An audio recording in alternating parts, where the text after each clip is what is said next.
সকলে একটু মন দিয়ে শোনেন, আগে চলে কেউ কাতার ভাঙবেন না, কেউ লাইন ভাঙবেন না। মনে রাখবেন আমরা এসেছি এক মহান কাজে। আমরা নিজেরা যেন আবার বিয়াদবি না করে নিজেরা গুস্তাখে রাসূলুল্লাহ হয়ে যায়।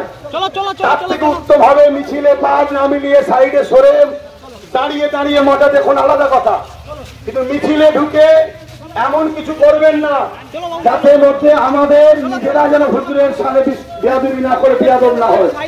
মনে রাখবেন কেন্দ্র সরকার অর্থাৎ বিজেপি শাসিত রাজ্য উত্তরপ্রদেশে যোগী সরকারের নেতৃত্বে যে রাজ্য চলছে সেখানে আই লাভ মোহাম্মদ সাল্লাল্লাহু একটা ব্যানারে লিখার দরুন আজকে যোগী সরকার সেই যারা লিখেছে তাদের উপরে কেস করে তাদেরকে বন্দী করেছে।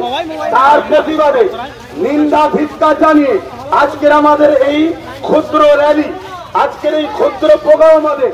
মনে রাখবেন কেন্দ্র সরকার এবং যোগী সরকার, এই বিজেপি সরকার যে থেকে দেশে এসেছে বারবার সাম্প্রদায়িক সম্প্রীতিকে নষ্ট করে সাম্প্রদায়িক সমাজ তৈরি করার একটা ষড়যন্ত্র করছে, বারবার সংবিধান বিরোধী মানুষের ধর্মীয় স্বাধীনতাকে হরণ করার চেষ্টা তারা করছে, সংবিধান বিরোধী তারা করছে।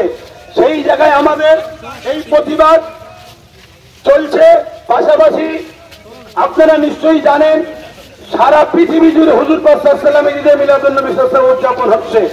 তাই পশ্চিমবাংলাতেও আমাদের রাজ্য সরকারের প্রশাসন যেখানে আমাদেরকে পারমিশন দেয় আমরা সেখানে নবী দিবস উদযাপন করি পারমিশন নিয়ে।